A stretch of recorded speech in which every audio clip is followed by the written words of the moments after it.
Well, thanks for coming on a Saturday morning. I know it's a bit slow and it's quite bright here. Well, today we have an interesting topic about Government Hill. When I talk to people in the street, actually most people do not quite understand what Government Hill means until we explain that this is where the central government offices are. As we all know, the whole point of Government Hill is because government will be moving its headquarters from the present CGO to Tamar in probably 18 months' time. So that's why the government has recently made a proposal to basically sell the half of the hill and then we develop the West Wing. There will be more details from our speakers today.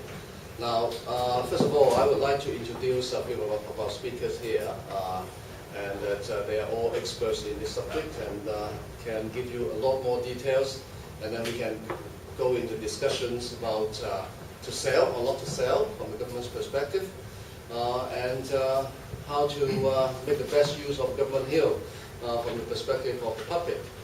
So, maybe I start with the front row. We have Annalisa Connell from Save Our Shorelines.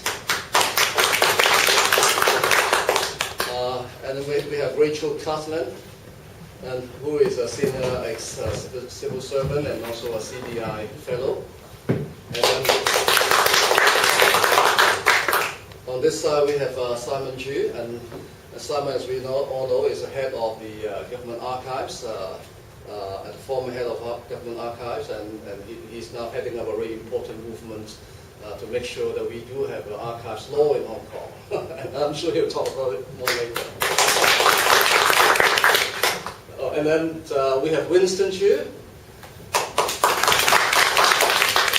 You don't need much introduction. Winston is a prominent lawyer and advisor of the Society for the Protection of the Harbour.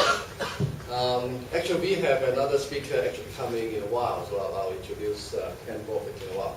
Now, but first of all, may I ask Annalisa to give us some background. I mean, this is a real background going back to decades of what Government Hill is like, and what are its values. Annalisa, please. Thank you.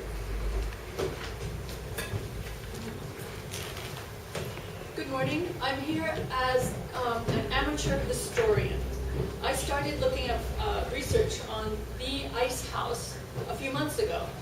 And then, like magic, the government started this consultation. And all the history I had done, I'm now going to present to you.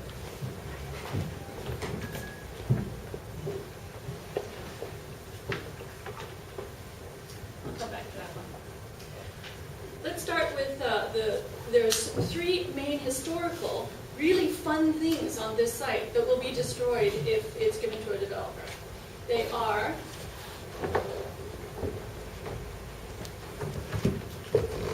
this tunnel network, which I think somebody, if someone else doesn't talk about it later, I can come back later and tell you more. But there's tunnels under those hills that were built as air raid shelters for World War II. And people's lives were saved by going into those tunnels during bombing raids. So there's a huge amount of historical importance in those tunnels, and they're really fun. They'd make a really good tourist attraction. The second item on this one is the Ice House. I'll tell you more about the Ice House in a few minutes. The third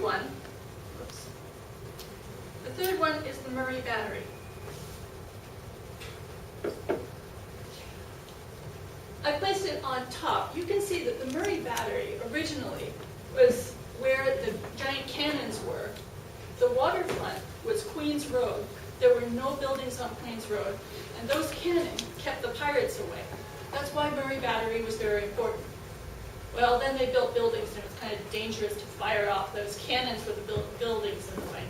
But that was open space for decades, until the War Department didn't need it anymore and gave it back to the Hong Kong government. But it's a huge area, and it's quite possible that some of these sections of Murray Battery are still there.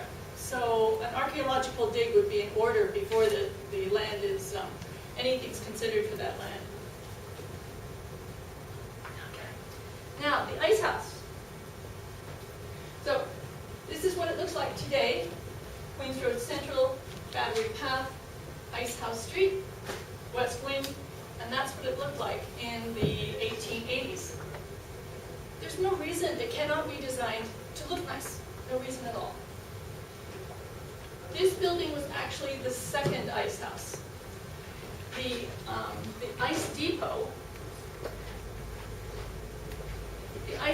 itself was in the basement. The ice was brought from Boston. They cut it up in Boston, they shipped it over here, and put it on its way to Calcutta. We took some of our cut. And they stored the ice in the basement here. The stories above the basement were used as offices. And actually a very famous photographer of the photos we have of that history had his offices on the top floor of this building. So this site has a huge amount of historical interest when it was a commercial site. Now, in 1934, or I should say by 1934, Hong Kong Land was the leaseholder for this site. Okay. So, this information is all in the public domain. It's in the public domain.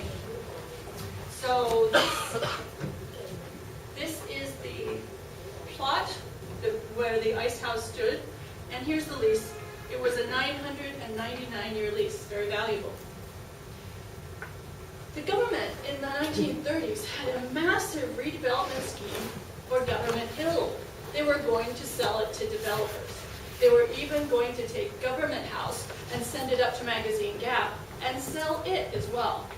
So we had a government of the day, very much like our government, who looks at Government Hill and says, let's sell it. Now, there was a problem because the ice house